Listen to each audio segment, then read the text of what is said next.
Today, we're joined by the CEO of an innovative new betting exchange that is looking to make an impact on the sports betting markets. Hi, Varun. How are you doing today? I'm doing well, Ryan. How are you? Oh, very good, thank you, mate. Yeah, it's cold where we are. I know you've been UK based, you'll probably know that yourself now, but yeah, it's warming up a little bit. Slightly. So, Yeah. So, for those that don't know you, you're the CEO of BetDex, and you're a relatively new betting exchange. You've been around for a few years, but could you tell us how you kind of got involved with BetDex and what your background is in the sports betting industry? sure. Yeah. So very quickly, I believe I started my career in the gaming industry in FanDuel in the U.S. This was back in actually in 2015. This was when it was just daily fantasy sports. Worked there for a number of years, and then eventually that became we got into sports betting, and then casino and a few other things. I left and worked at a few other startups, non-gambling related, before coming back together with some ex-colleagues of mine to start BetDex, which was started originally in late 2021. So started it with two other co-founders. One is Nigel Eccles, who was the CEO of FanDuel and one of the founders, as well as Stuart Toner, who was the first engineer that we ever had at FanDuel. So he's the CTO here at BetDex and my other co-founder. And yeah, as you mentioned, we've been BetDex is a betting exchange. I think what we started, we spent about a year building, and then in 2022 we launched in a beta form, and then we came out of beta in mid last year. We cover a wide variety of sports. I'd say almost all sports except for racing at the moment. We cover most markets, so focusing on the high liquidity markets, so focusing on totals, match winners, handicaps, and then we're starting to look at cards, corners, a few other things like that. And I'd say what makes us a bit different and a bit unique versus many of the other exchanges out there, and we can get into this, but we're built on the blockchain. Yeah. So not only do we accept crypto payments, but we're also built, our whole backend, et cetera, is actually built on the blockchain as well. So. Okay, cool. Yeah, I've had a little look at myself at the markets, and you do seem to have a wide range of markets. Like I bet quite a bit on the UFC, and I see that you guys have odds up for all the big fights there. So yeah, it looks really promising. So what did you guys see in the current betting exchange market then that made you want to create BetDex? Yeah, I think it's not just exchange market. If you look at it kind of, the betting industry as a whole, we saw a number of problems. I'd say one is, and you probably know this very well, most betting companies don't like winners, right? No, Whether you're a unfortunately book, not. whether you're a book or an exchange, right? Like you will get profiled, you will get stake limited and or premium charge, unless there's a few books which and operations which don't do that, but most do go about do that, right? I'd say the second issue is obviously like fees can be quite high in the industry. I think most people don't even realize the vig that they're paying, especially if you're Yeah. betting on a book. But even in exchanges, especially if you're a winner, as once the premium charges start coming in, the fees can be really high. And third is really just around, like, I would say, like, counterparty risk, but really the idea that, especially if you start to bet into operations which call it are maybe actually this is true both in the regulated market and in the unregulated market, it can be difficult to get your money back, right? Yeah. And it's crazy that that's actually like a problem in the regulated market as well, but especially here in the UK. But we've seen this hundreds of Twitter threads about people trying to go and get their money back from books, going through Yeah, like it's not uncommon. insane, No, it's quite a insane common occurrence. KYC processes, and then obviously in the gray markets, like depending on who you're betting with, it's quite common just to see sometimes the book just shut down and disappear with their money, right? So that we saw a lot of problems there. Then as specifically as it relates to exchanges as well, they've just seen like declining liquidity, to be honest, on exchanges, especially here in the UK. I think abroad it's potentially a different story, but Yeah. really wanted to go about and try to go and fix all those problems, and that's why we started BetDex. All right, that's really cool. Yeah, because like you say, even betting in the regulated markets does have its problems, and then some people they're limited everywhere, or they hit the premium charge, and then they're forced to go into unregulated markets, and then that in itself has its own problem. So it's nice that you guys are trying to find a balance to kind of find to find a place where people can go bet and it be regulated and get the money back and actually be able to get good bets down without being limited or without having a massive premium charge whacked on them. So yeah, that's really cool. So what do you think separates you guys at BetDex from other exchanges then? Yeah, I mean, I think you hit on some of the points, but I mean, so one is we don't premium charge. So it is a flat commission rate for everyone kind of who's coming in and who's involved in the ecosystem. Two, we take crypto. All transactions are done in crypto, so you can come in, you can deposit in USDT, USDC, Bitcoin, Ethereum. Payouts are all done in crypto as well. So I think that is something which is quite unique. Not many exchanges are actually doing that. There's books who are doing it, but not really more on the exchange side. And three is really what I would say is just really open access.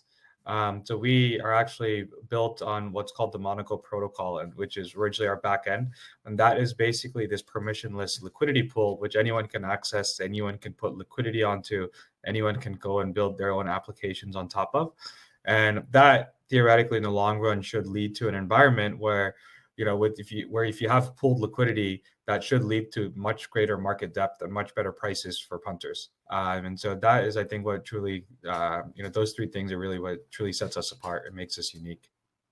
So it'll be like with the Monaco protocol, you mean it allows like a global pool basically? So like one of the issues with Betfair is it can be separated to jurisdictions and countries. So with BetDex, will it be truly global then? So if somebody puts like, they want to bet up and they put it over in America, so they offer a lay bet, you can lay that bet, then it won't be like kind of locked into your jurisdiction. Exactly.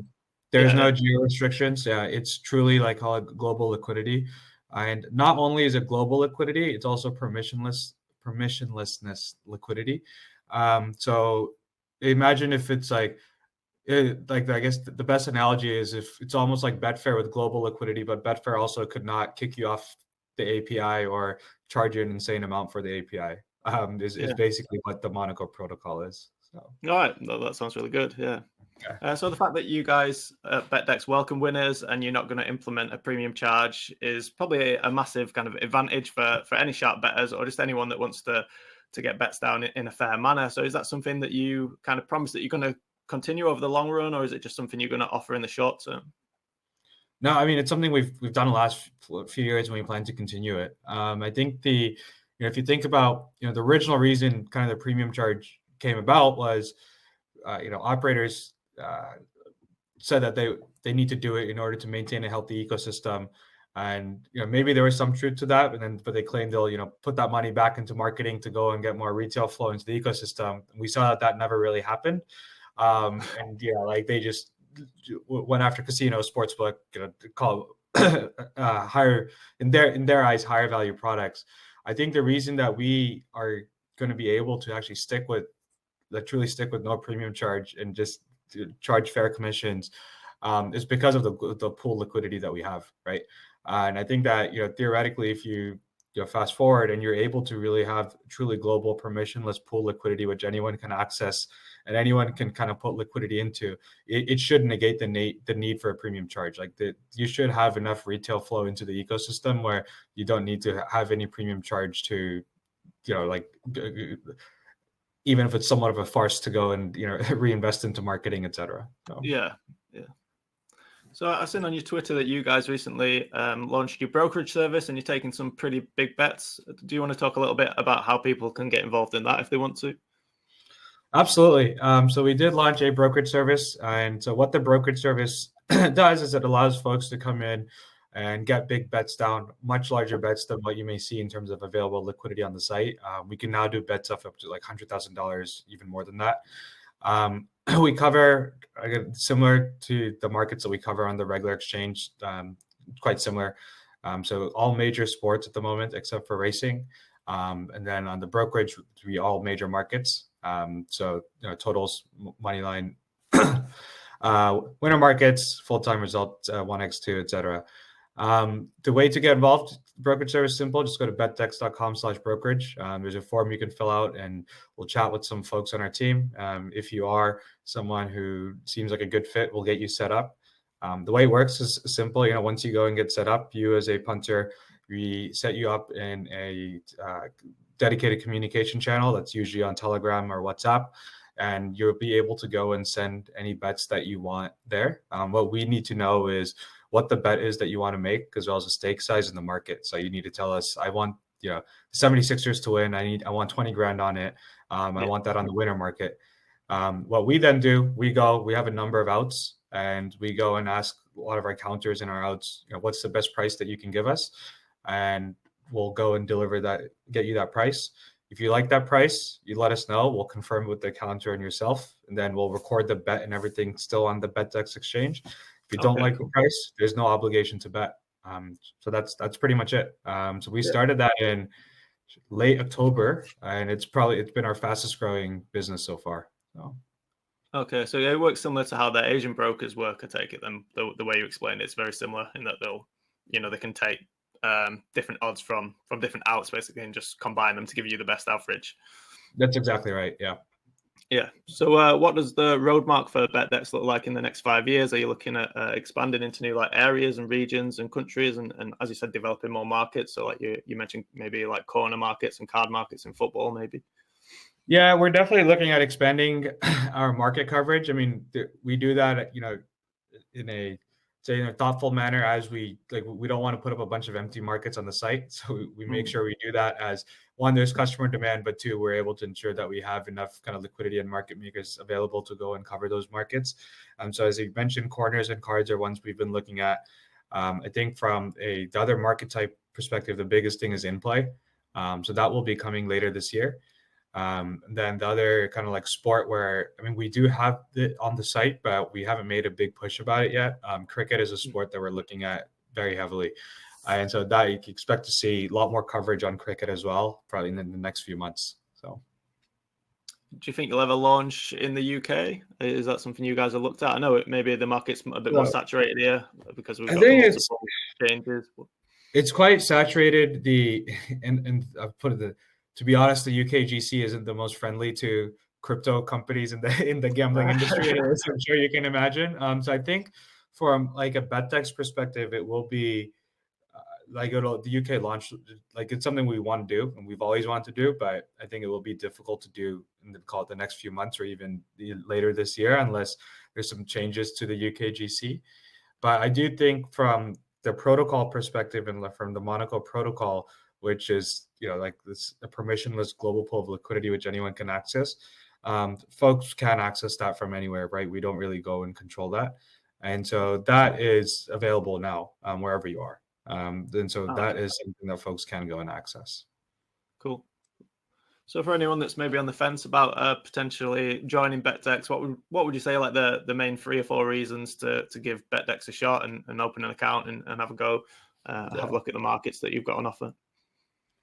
Super simple, right? I think if you're someone who wants to come and bet in a place which is truly fair, truly transparent, where you can see your bets getting placed, where you're confident about getting your money back with great prices and good odds, and a place which is not going to go and restrict you, come and check us out.